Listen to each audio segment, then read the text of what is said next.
CMR shopping mall Dasara ధమాకా offers అద్భుతమైన offers తో పాటు అబ్బురుపరిచే spot gifts. Welcome to iDream. నేను మీ చాణక్య. గైస్, ఈరోజు మన మూవీ అడ్డాలో వచ్చిన గెస్ట్ ఎవరంటే చాలామంది కూడా మూవీ ఆర్టిస్ట్ అవ్వాలని చూస్తుంటాం. కాకపోతే ఇక్కడ నేను తీసుకొచ్చిన ఎవరైతే ఉన్నారో గెస్ట్ ఫస్ట్ ఆర్టిస్ట్గా మాత్రం రాలేదు. తన జర్నీ అనేది కూడా డైరెక్షన్ డిపార్ట్మెంట్లో మొదలయ్యి కొన్ని సీరియల్స్కి కూడా డైరెక్టర్గా వర్క్ చేసి దెన్ లేటర్ ఆర్టిస్ట్గా టర్న్ అయ్యారు. ఈ జర్నీ అనేది కూడా చూస్తూ ఉంటే ఆర్టిస్ట్గా ప్లాన్ చేసుకున్నట్టు ఏమో అనిపించలేదు కదా, అనిపించదు. మరి ఏంటి అసలు ఎలా మారారు ఏంటి అనేది మాటలు అనేది కూడా ఆయన అడిగి తెలుసుకుందాం. ఆయన ఎవరో కాదు, బాలరాజు గారు. రీసెంట్గా రిలీజ్ అయిన మోతేవారి లవ్ స్టోరీలో రాముల తాతగా కూడా యాక్ట్ చేసి మనందరినీ కూడా మెప్పించారు. మరి ఆయనతో మాట్లాడదాం. సార్ నమస్తే. సార్ నమస్తే సార్. బైక్ ఇంకా ఎంత 70-80 సంవత్సరాలు ఉంటాయేమో అనుకుంటే మీరేంటి ఇంత యంగ్గా కలర్ వేసుకొని వచ్చారా లేదా నార్మల్గా వచ్చారా? అంటే యాక్చువల్గా నా ఏజ్ వచ్చేసి 42 ఇయర్స్ సార్. ఓకే. ఆ 70 సంవత్సరాల క్యారెక్టర్ చేయడానికి ఏంటంటే ఆ డైరెక్టర్ గారికి నా మొహం చూసి ఏం విజన్ చేసేవాడో తెలియదు. మీరు చేయగలరు అన్నారు, ఆయన బిలీవ్ చేశారు, నాకు ఆ క్యారెక్టర్ ఇచ్చారు రాముల తాత మోతబర్లో. సో అందుకు నేను రాముల తాత యాక్ట్ చేశాను. నా ఏజ్ వచ్చేసి 42 ఇయర్స్. కాదు, ఏజ్కి తగ్గట్టు ఒక 10 ఇయర్స్ 15 ఇయర్స్ అంటే పర్లేదు. మరి మీ ఏజ్కి డబల్ అన్న టైప్లో అంత అలాంటి క్యారెక్టర్ ఇచ్చినప్పుడు ఏమనిపించింది అసలు? అంటే నేను యాక్చువల్ ఏంటంటే సార్ ఛాలెంజింగ్గా తీసుకున్నా. ఇప్పుడు నాకు 42 ఇయర్స్ సార్. ఈ ఏజ్ క్యారెక్టర్ ఎవరైనా చేయగలుగుతారు. బట్ 70 సంవత్సరాల క్యారెక్టర్ నేను చేసినప్పుడే ఆర్టిస్ట్గా నేనేం చేయగలను, నన్ను ప్రూవ్ చేసుకోవచ్చు అనే ఉద్దేశంతో నేను కూడా హ్యాపీగా సార్ నేను ఐ విల్ డూ ఇట్ అని చెప్పాను అనమాట. Okay sir. మరి మీ ప్రస్థానంలో ఫస్ట్ డైరెక్షన్ డిపార్ట్మెంట్, తర్వాత ఆర్టిస్ట్ ఏంటిది? ఈ మధ్యకాలంలో చూస్తే చాలామంది కూడా వేరే డిపార్ట్మెంట్లో చేసిన వాళ్ళు కూడా ఫైనల్గా ఆర్టిస్ట్ అవ్వాలనే టర్న్ అవుతూ ఉన్నారు. అంటే వాళ్ళకు ఉద్దేశం ఉండి చేస్తున్నారా లేకపోతే ఎలా? అంటే నా విషయంలో అయితే సార్ నేను అంటే స్కూల్ ఏజ్ నుంచి కూడా నేను అంటే లైక్ సింగర్ నేను. ఓకే. ప్రతి స్టేజ్ మీద ఏ స్కూల్ కానీ కాలేజ్ డేస్లో ఎక్కడ ఒక ఈవెంట్ జరిగినా అందులో నేను ఒక పాట కంపల్సరీ అనమాట. సో అట్లా నాకు ఒక ఇన్స్పిరేషన్ అనమాట. అంటే అక్కడ పాట పాడుతున్నప్పుడు కింద ఫ్రెండ్స్ కానీ ఆ జనాలు చప్పట్లు కొడుతుంటే ఆనందం మామూలుగా ఉండేది కాదు. సో నేను అప్పుడే డిసైడ్ అయిపోయినా, ఓకే మనం రొటీన్ లైఫ్ కాకుండా డిఫరెంట్గా ఉండాలి అనే ఉద్దేశంతో నేను అక్కడ నుంచి నేను సినిమా ఫీల్డ్లో నాకు ఫస్ట్ ఇన్స్పిరేషన్ అక్కడ పడింది అనమాట. ఓకే.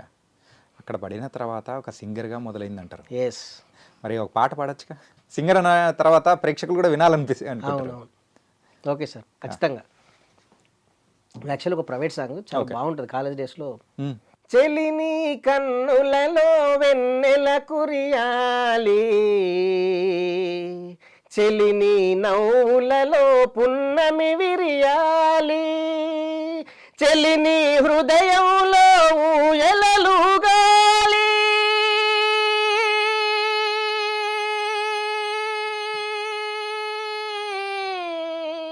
చెలిని హృదయములో ఊయలలుగాలి, గువ్వల వలె మనమొకటై రివ్వునయగరాలి, వసంతకాలంలో కోయిల పాటనై, నిండు గోదారి కిన్నెర సానినై, ఎడారి జీవితాన పారేసెల ఏరై,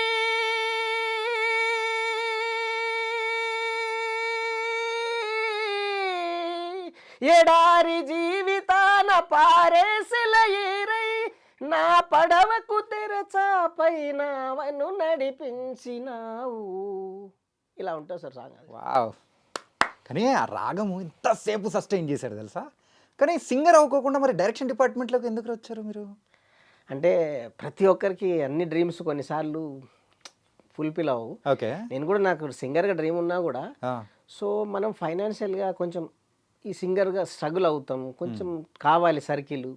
సో నేను సెక్యూర్గా ఉండాలంటే నాకు యాక్చువల్గా డైరెక్షన్ డిపార్ట్మెంట్ అంటే యాక్చువల్గా ఫస్ట్ ఆఫ్ ఆల్ నేను మెగాస్టార్ చిరంజీవి గారికి పెద్ద ఫ్యాన్ అండి. ఓకే.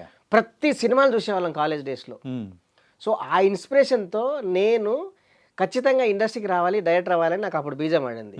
సో అది కూడా మైండ్లో ఉంది. సో మనం డైరెక్టర్గా ట్రై చేద్దామనే ఉద్దేశంతో నేను డైరెక్షన్ డిపార్ట్మెంట్ కోర్స్ నేర్చుకొని దాన్ని కంటిన్యూ చేయడం జరిగిందనమాట. ఓకే ఓకే ఓకే బాగుంది సార్. కానీ ఆ సాంగ్ మన 90s 80sలో మనం వింటూ ఉంటాము నాటకాల దగ్గర కానీ. సో ఆ టైప్ ఆఫ్ గాత్రం కానీ అది సస్టైన్ చేసిన విధానం మాత్రం అద్భుతం సార్. నేను సాంగ్ పాడుతుంటే ఒక విలేజ్లో కాలేజ్లో స్టేజ్ మీదకి వచ్చారండి, చేస్తూ దాదాపు ఒక 20 మంది వచ్చి హగ్ చేసుకున్నారు. Okay okay. అసలు అంటే ఏం సార్ అంత రాగం తీశారు, అసలు ఆపకుండా వాడారని. సో అది అన్నమాట మనకి ఇండస్ట్రీకి రావడానికి మెయిన్ బీజం అక్కడ పడింది. అక్కడ పడింది. మరి సరదాగా ఎప్పుడైనా కానీ దోస్తులతో మనం కూర్చున్నప్పుడు కూడా మిమ్మల్ని పాటలు పాడమని వింటారు కదా, ఆ అకేషన్ అనేది వేరుంటుంది ఆ టైంలో. అవును, ఖచ్చితంగా. మనం కూర్చున్నామంటే చాలు కష్టం. అసలు కాలేజ్ డేస్లో కూడా ఒకవేళ లెక్చరర్ రాలేదంటే డోర్ క్లోజ్ చేసి పాట అంటాడు అంతే. ఓకే. వాళ్ళు ఏ పాట అంటే ఆ పాట పాటలు. మరి దోస్తులతో సిట్టింగ్లో కూర్చున్నప్పుడు సిట్టింగ్లోకి వచ్చినప్పుడు ఆ సిచ్యువేషన్ బట్టి ఇక ఇక ఖచ్చితంగా. కానీ నైస్ సార్. ఏంటంటే బ్యాచ్లో ఒకరు సింగర్ ఉన్నారంటే ఖచ్చితంగా వాళ్ళతో అలాంటి అకేషన్లో పాటలు పాడించుకోవాలని అనిపిస్తూ ఉంటుంది. అవును. అండ్ సార్, ఈ డైరెక్షన్ డిపార్ట్మెంట్లోకి వచ్చిన తర్వాత ఎన్ని సంవత్సరాల నుంచి ప్రయాణం ఇండస్ట్రీలో? Almost 15 years sir. అంటే అసిస్టెంట్ డైరెక్టర్ నుంచి కో డైరెక్టర్, సెకండ్ డైరెక్టర్ దాకా ఆల్మోస్ట్ డైరెక్షన్ చేసేదాకా 15 ఇయర్స్ జర్నీ. ఈ 15 ఇయర్స్ జర్నీలో చాలా నేర్చుకున్నాను. ఫస్ట్ ఆఫ్ ఆల్ చాలా మందితో పరిచయాలు మనకు యూజ్ అయినాయి. స్పెషల్గా టీవీ మీడియాలో నేను డైరెక్షన్ డిపార్ట్మెంట్ చేస్తున్నప్పుడు ఓకే, మన నాగబాబు గారితో ఒక 3 సంవత్సరాలు ట్రావెల్ చేశాను సార్. నాగబాబు గారు సీతామహాలక్ష్మి అనే సీరియల్కి కో డైరెక్టర్గా యాజ్ అ సెకండ్ డైరెక్టర్ చేశాను. ఆ 3 ఇయర్స్ నా లైఫ్లో మర్చిపోలేని జర్నీ సార్. అంటే ఆయన ఎంత బాగా చూసుకుంటారంటే ఒక టెక్నీషియన్ని ఇంకా అల్టిమేట్ అండి. ఆయన్ని మించిన వాళ్ళు ఎవరు లేరు ఒక టెక్నీషియన్ చూసుకోవడంలో కానీ, ఆర్టిస్ట్ని చూసుకోవడంలో కానీ అంత కేరింగ్. యాక్చువల్గా నాకు ఒక 15 ఇయర్స్ బ్యాకే అమ్మ నాన్న చనిపోయారు. ఓకే. కానీ నేను ఎప్పుడు కూడా ఆ ఫీలింగ్ రాలేదు. ఆ 3 ఇయర్స్ మాత్రం నాగబాబు గారిని చూస్తే మా నాన్నగారిని చూసినట్టు అనిపించేవారు. అంత కేరింగ్ ఉండేవాళ్ళు, చాలా అంటే చాలా. సో ఈ టీవీ మీడియాలో నేను అప్పుడు కోఆర్డినేటర్ చేసినప్పుడు నా లైఫ్లో మెమరబుల్ డేస్ అంటే నాగబాబు గారితో చేసిన సీతామహాలక్ష్మి జర్నీ. అప్పుడు మా టీవీలో వచ్చేది. ఎస్, మా టీవీలో అప్పట్లో పెద్ద హిట్ అండి ఆ సీరియల్. ఆ సీరియల్ డైలాగుల కోసం చూసేవాడిని. అప్పట్లో బుర్రా సాయి మాధవ్ గారు, ఇప్పుడు అంటే తోపు రైటర్ అనుకోండి ఇప్పుడు ప్రస్తుతం, ఆయన ఫస్ట్ టైం సీరియల్కి డైలాగులు రాశాడు. ఆ డైలాగుల కోసం చూసిన వాళ్ళు రండి సీరియల్. సో అట్లో సూపర్ హిట్ అనమాట. సో అది జర్నీ నాకు చాలా లైఫ్లో మెమరబుల్ డే. ఇక బేసికల్గా చిరంజీవి గారి ఫ్యాను. అలా ఆ బ్రదర్తో పనిచేయడం అంటే ఇక అసలు ఇంకా మర్చిపోలేను. మరి అన్నయ్య గారిని మీట్ అయ్యారా ఎప్పుడైనా? అన్నయ్య గారిని మీట్ అవ్వలేదు సార్. అదృష్టం కోసం వెయిట్ చేస్తున్నాం, ఏదో ఒక రోజు అయితే రావాలి అనుకోకుండా. అట్ ది సేమ్ టైం నాకు చిరంజీవి గారు అంటే పిచ్చి. పవన్ కళ్యాణ్ గారి గురించి అయితే ఇంకా చెప్పొద్దు సార్. ఇక కనిపిస్తే అంటే అంటే నా పాయింట్ ఆఫ్ వ్యూలో నాకు దేవుడు అంటే పవన్ కళ్యాణ్ గారు.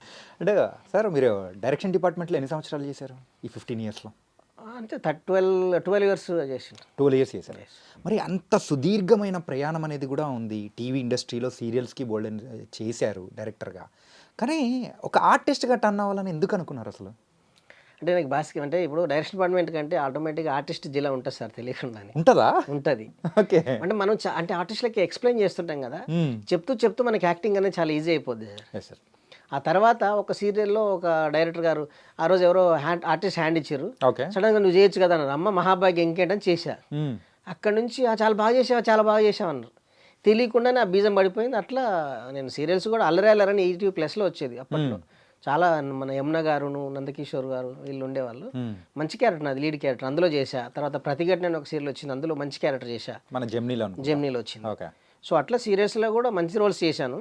ఈ మధ్యలో ఫ్యామిలీ పెళ్ళైన తర్వాత మళ్ళీ కొంచెం చిన్న స్ట్రగుల్స్ అనిపించి మళ్ళీ direction department coordinator, second director చేశాను. అంటే ఏంటి స్ట్రగుల్స్ ఏంటి? ఎవరికైనా మ్యారేజ్ అయిన తర్వాత సాఫీగా ఉంటారు, మీరేమో స్ట్రగుల్స్ అంటున్నారు? అంటే ఆర్టిస్ట్గా చేస్తున్నప్పుడు మనకు అప్పుడు వచ్చేదే కొంచెం సార్, అవి మన ఫ్యామిలీ లీడ్ చేయడానికి సరిపోయేవి కాదు. అంటే ఫైనాన్షియల్గా. సో ఉన్నప్పుడు ఒక సీరియల్ ఉందనుకో మనకు సరిపోదు. అందుకని ఇక డైరెక్షన్ డిపార్ట్మెంట్కి మనకి శాలరీ ఉంటుంది, కొంచెం సెక్యూర్ ఉంటుందని మళ్ళీ అటు వెళ్ళాను అనమాట. అటు వెళ్ళిన తర్వాత ఇప్పుడు ఒకసారి మేకప్ వేసుకున్న తర్వాత తెలియకుండానే అది ఉండిపోద్దండి మైండ్లో. మనం ఎంత ప్రయత్నం చేసినా రాలేము. పెద్దోళ్ళు ఊరికే అనరు సార్, ఏంటంటే ముఖం మీద రంగు పడిందంటే అది వదలదు అని చెప్పేసి అంటూ ఉంటారు. 100% సార్. ఎందుకంటే ఒకసారి మనం యాక్ట్ చేశాక ఎక్కడన్నా వెళ్ళినప్పుడు మీరు పలానా సీరియల్ చేశారు, పలానా సినిమాలు చేశారంటే ₹1 కోటి అక్కడ దొరికినంత ఆనందం ఉంటుంది సార్. సో అందుకని ఎవరు వదులుకోరు అసలు. ఓకే. కానీ ఈ మోతివార్ లవ్ స్టోరీలో మీ గెటప్ అన్నీ చూసిన తర్వాత మీరే చేశారని చెప్పేసి మాత్రం గుర్తుపట్టిండరుగా? నేను అంటే ఎవరు గుర్తుపట్టారు సార్, ఎందుకంటే ఆ గెటప్ చాలా డిఫరెన్స్ కదా. సో దాని తర్వాత నేను ప్రెస్ మీట్లో కరీంనగర్లో ఇచ్చినప్పుడు చెప్పాను అనమాట. చాలా అంటే ఆ రోజు కరీంనగర్లో ఏడుపు వచ్చేసింది సార్. ఎందుకు ఏడ్చామంటే దానికి రీజన్ లేదు, కానీ మైక్ పట్టుకొని ఏడ్చేసాను. ఏం సార్, ఎందుకు సార్? అంటే ఎమోషనల్ మూమెంట్. అంటే 15 సంవత్సరాల నుంచి మనం ఇక్కడికి వచ్చాము, ప్రపంచం మనకి ఎవరు గుర్తించలేదు, కష్టపడుతూ పోతున్నాము, గుర్తింపు రాలేదు. ఒక సిరీస్లో ఒక మంచి క్యారెక్టర్ చేయడం వల్ల అది సక్సెస్ అయింది. G5లోనే #1 ట్రెండింగ్లో 20 days దాకా ఉంది. సో అందులో మన సక్సెస్ మీట్లో రాముల తాత మీరు మాట్లాడాలని సరిగ్గా తెలియకుండానే ఆనందం. అంటే సడన్గా పిలిచారు మిమ్మల్ని? సడన్గా పిలిచారు అట్లా రాముల తాత అంటే ఆ స్టేజ్ మీదకి వెళ్ళారు. జనాలు ఒక 5-600 మంది ఉన్నారు థియేటర్లో. అలా చూస్తేనే అంటే గతమంతా గుర్తొచ్చింది. అన్ని సంవత్సరాలు మనం కష్టపడ్డాం, ఎక్కడ మనకు పేరు రాలేదు, ఎవరు గుర్తించలేదు. ఈ సిరీస్లో రావడం వల్ల మనకు ఇంత పేరు వచ్చింది అనేది అవన్నీ గుర్తొచ్చి ఏడుపు వచ్చేసి ఓకే, ఏడ్చేసారు. ఏడుస్తూనే మాట్లాడే. కానీ నైస్ సార్. ఒక్కసారిగా మీ 15 సంవత్సరాల ప్రయాణం అనేది కూడా ఒక్కసారి కళ్ళ ముందు మెదిలింది. అవును. అంటే అలాగే ఈ సినిమాలో ఇంత మంచి క్యారెక్టర్ రావడానికి మెయిన్ కారణం అంటే ఎవరు చెప్తారు? డైరెక్టర్ శివ గారి పేరు చెప్తారా, లేకపోతే అనిల్ గీలా పేరు చెప్తారా? అంటే బేసికల్గా ఈ అవకాశం నాకు రావడానికి కారణం అంటే ఒక 2 ఆర్టిస్టులు ఉన్నారు సార్. పద్మ గారు అని ఒక ఆవిడ ఉన్నారు. ఆవిడ బలగం రమేష్ గారికి ఈ ప్రాజెక్ట్ గురించి చెప్పింది. బలగం రమేష్ అనే ఒక ఆర్టిస్ట్ నా కొలీగు, ఆయన నాకు చెప్పి తీసుకెళ్ళాడు ఆఫీస్కి. అక్కడికి వెళ్ళాక నేను మాట్లాడిన తర్వాత ఆ శివగారు చూసి, సార్ మన దగ్గర రిక్వైర్మెంట్ ఈ ఒక క్యారెక్టర్ ఉంది, రాముల తాత అనే క్యారెక్టర్, మీరు చేయగలిగితే చూద్దాం సార్ అన్నారు. ఆడిషన్ చేశాడు అసిస్టెంట్ డైరెక్టర్ మనం హర్షిత్ అని. చేశాక డైరెక్టర్ గారు చెప్పారు, ఇంకో రోజు రమ్మన్నారు. ఆడిషన్ చేశారు అనిల్ జీల గారితో. అనిల్ గారు కూడా కొంచెం బాగా చేశాడు, మనకి స్లాంగింగ్ అంతా వర్కౌట్ అయింది బాగా అన్నాడు. ఆయన కూడా పాజిటివ్గా చెప్పినందు అప్పుడు శివ గారు ఓకే మీరే చేస్తారు అన్నారు. అంటే ఈ క్రెడిట్ మనం ఎవరికి ఇవ్వాలనేది పక్కన పెడితే అక్కడ నుంచి ఇదంతా సార్. కానీ ఈ 70 సంవత్సరాల ముసలోడి క్యారెక్టర్ నాతో చేయించాలనుకున్న ఆలోచన వచ్చింది చూసారా శివ గారికి, ఆ విషయంలో ఆయనకి హ్యాట్సప్. ఓకే, ఎందుకంటే సార్ ఆయనకు ఆపర్చునిటీస్ ఉంటాయి, చాలా ఆప్షన్స్ కూడా ఉంటాయి. ఆ స్పెషల్గా నాకే ఇవ్వాలని లేదు ఆ క్యారెక్టర్. కానీ ఆ క్యారెక్టర్ కనుక నేను చేయకపోతే ఇవాళ ప్రపంచానికి చిరుత బాలరాజు అనేటోడు ఎవడో తెలియదు. మాది యాక్చువల్గా ఇందాక మర్చిపోయాం మా ఇంట్రడక్షన్లో, నల్లమల్ల సార్, అచ్చంపేట. ఇది మన శ్రీశైలం హైవే దగ్గర నల్లమల్ల అచ్చంపేట తాలూకా లింగాల మండలం అప్పాయిపల్లి మా విలేజ్. బాగా ఇంటీరియల్ అంటే మా దగ్గర ఎక్కువ ట్రైబల్స్ ఉంటారు. అట్లాంటి ఊరు నుంచి మనం ఇక్కడికి వచ్చి ఏదో సాధించాలి, మనల్ని మనం ప్రూవ్ చేసుకోవాలి, మన ప్రాంతానికి ఎంతో కొంత గుర్తింపు తీసుకురావాలి, మనం ఎస్టాబ్లిష్ అవ్వాలనే ఉద్దేశంతో వచ్చాము. ఆయన ఈరోజు నన్ను గుర్తించి ఆ క్యారెక్టర్ నాకు ఇవ్వడం వల్లే నేను ఇవాళ మీ ముందు వచ్చి కూర్చున్నాను. ఓకే, ఏంటి సార్ అంటే రోడ్లు కానీ ఏం సరిగ్గా ఉండేది కదా? ఇంతకుముందు అలా ఉండేది కానీ ఇప్పుడు అన్నీ ఉన్నాయండి. రోడ్లు ఇలా అన్నీ ఉన్నాయి. ఇప్పుడు కొంచెం బాగా ఇట్లా చుట్టూ అడవి మధ్యలో ఉంటుందా లేకపోతే ఫుల్ ఫారెస్ట్ మధ్యలో మా ఊరు ఉంటుంది సార్. లైక్ లంబసింగి అంటారు కదా, సో అలా ఉంటుంది అనమాట. నేచర్ అనమాట. నేచర్ మాకు అసలు ఎంత అంటే హ్యాపీ. అన్ని అడవి జంతువులన్నీ మేము చూస్తుంటాం సరదాగా. మాకు వెళ్తున్నప్పుడు వెహికల్ కారు కూడా అడ్డం వస్తుంటాయి, వెళ్ళిపోతుంటాయి, వాటి పని. ఓకే, చాలా బాగుంటుంది. అసలు మీ ఊరికి వెళ్ళారంటే ఫోన్లు గీన్లు అన్నీ ఇసిరి పారేసి మొత్తం నేచర్ని ఎంజాయ్ చేస్తుంటారు. 100%.